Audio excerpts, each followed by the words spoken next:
तसंच रिकामा बसलो होतो, तर त्या टायमाला माझं लक्ष गेलं ह्या चार्जरकडे लक्ष जाताना तेव्हा मी याचं हे म्हटलं हे सिम्बॉल्स पाहिले की हे सिम्बॉल्स का दिलेले असतात. तर सिम्बॉल्स मी पाहण्यासाठी मी सर्च केलं, तर तेव्हा मला आढळलं की याच्यामध्ये हे सिम्बॉल्स काय वर्क करतात ते. तर चला बघूया हे सिम्बॉल्स मिनिंग आणि याच्या मागचं काय अर्थ आहेत ते. मित्रांनो, तर आपल्याला बघायचं आहे, आपल्याला हे नाही बघायचं, आपल्याला ह्याला बघायचं आहे. तर बघायचं आपल्याला इथं स्क्वेअर डबल स्क्वेअरमध्ये जे सिम्बॉल असतो त्याचं मिनिंग असतं की याच्यामध्ये ज्या वायरिंग असतात त्या डबल इन्सुलेटेड म्हणजे कव्हर डबल केलेले असतात, तर त्याच्यामुळे करंटचा धोका नसतो. दुसरं म्हणजे हा व्ही म्हणजे हा व्ही नाही आहे, हा रोमन लिपीतला हा 5 आहे. म्हणजे 5 मानांकाने हे क्रॅक करून हे चार्जर बनलेलं आहे, म्हणजे तेवढं भारी आहे, प्युअर आहे. नंतर हे जा घराचा सिम्बॉल दिला आहे. घराचा सिम्बॉल म्हणजे आपण हे चार्जर घरामध्येच यूज करू शकतो. बाहेर दुसऱ्या ठिकाणी हाय व्होल्टेज वगैरे त्याचा यूज केलं तर तिथं खराब होऊ शकतो चार्जर, त्यासोबतच मोबाईलसुद्धा.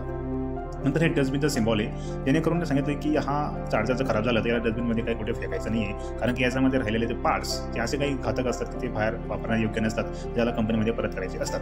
नंतर हा जो तुम्ही पाहता सिम्बॉल हा 8 सारखा, खरं म्हणजे हा 8 सारखा दाखवत नाही, हा दाखवतोय सेफ्टी. म्हणजे हे चार्जर किती सेफ्टी आणि किती मानांकाने हे क्रॅक करून हे किती ओरिजिनल म्हणून दाखवलेलं आहे, बनलेलं आहे.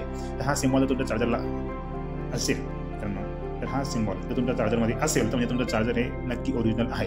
तर फेक असले असेल तर हा सिम्बॉल नसणार आहे किंवा हा जो नंबर आहे ते सुद्धा नसणार आहे. मित्रांनो, जर तुम्हाला बघायचं असेल तर तुमचं चार्जर ओरिजिनल आहे की फेक आहे, तुम्ही या वेबसाईटवरती जाऊन हा नंबर टाकायचा आहे. ही चार्जर कोणत्या मालकीचा आहे, कधी बनलेला आहे, काय, तिथे सर्व डिटेल येऊ शकते.